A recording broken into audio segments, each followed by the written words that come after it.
Okay, it's 10:24 p.m. a.m. in the morning. Now it's 10:25. So here's another video. So there were a couple of things I forgot to mention and didn't have enough space or time to mention it. So in the middle of the night, they had look, he got his I don't even know how loud he's talking, but he's standing on top of the balcony. But I hope y'all can hear me. So, like in the middle of the night, they had this one mosquito that kept on harassing and terrorizing me, and I could not catch the motherfucker to kill it. See, oh, now he went. Now he's gone. So I could not catch him and kill him. And then after that, I think it was before midnight, they were hit me in my heart and my head, like exactly right here at the top of my head and somewhere on the right side of my head, and hit me in my heart with the directed energy weapons. And it seemed localized, and it really felt like the pain that I felt in my heart. It was like pressure and pain, like as if somebody was, you know how when ultrasound is usually painless, but like when you have an ultrasound and you move, the ultrasound thing, I don't know what you call it, but you move it around certain parts of a certain area. Well, even though ultrasound is painless, but for them to remotely move something around my heart, that's what it seemed like, the way the movements were. And then the pain was off and on, and then pressure was getting worse. And it felt almost like, it felt bad enough to where I almost felt like I needed to go to the emergency room. And I was trying to stand my ground and, not go to the emergency room. And so, also, I mentioned on YouTube, but not TikTok, about, I mentioned on YouTube, but not TikTok, about how with the sleep deprivation, I be so sleep deprived that that my body feels weak, and it's difficult to ride up escalators in public, especially riding up, and it makes me feel afraid that I'm gonna fall. It makes me feel afraid that I'm gonna fall and injure myself or die, injure myself really badly or die or something. So, in the middle of the night, somebody helped me out with something. So it's enough for like a couple of meals for today.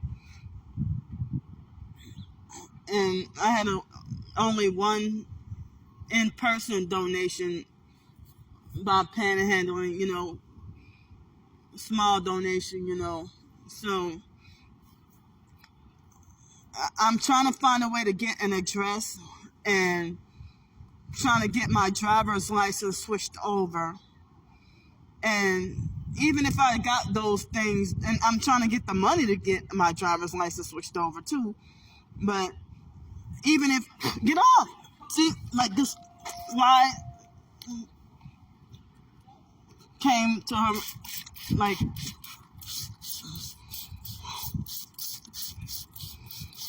so it was a big fly. So I'm glad I was able to eat a decent breakfast this morning. You know, same old, grits, eggs, sausage, biscuit, and I had some juice, and, well, I was feeling down and depressed. I mean, my anxiety was high, so I'm not too crazy over pumpkin pie, but I had, a slice of pumpkin pie as well, trying to, I guess, comfort myself. At least I ain't on no damn drugs or nothing. I don't drink alcohol, smoke cigarettes, or weed. I don't vape. I don't do drugs. But somehow I'm the worst person in the world for eating. The online stalkers want to falsely criminalize me for eating. Come on, man.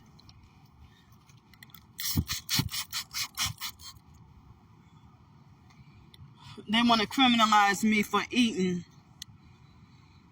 Like, I mean, and then they think that I deserve to be punished with starvation.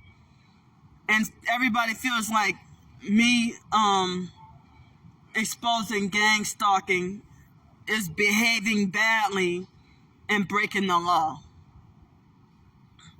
I'm just venting.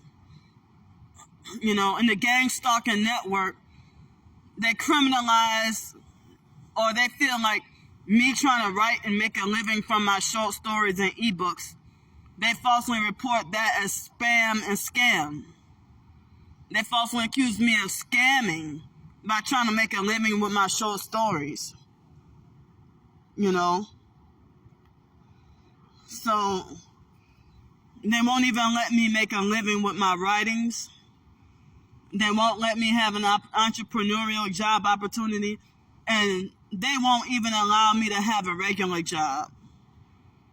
They'll make threats to and follow through with their threats to find out where I work at, and then when I do have a job, even if I don't tell anyone, they find out where I work at and show them my YouTube videos and have me wrongfully fired from the job and then banned forever. And then they criminalize me trying to survive.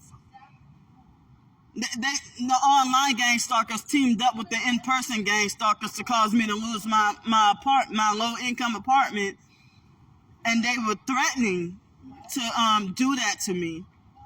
And now they're lying and saying that I gave up the apartment willingly, and that I was the one causing trouble with the neighbors. So I am in emotionally, like, deep depression. I apologize, because a whole bunch crowd over there, I bet you they're talking loud enough to overpower my video.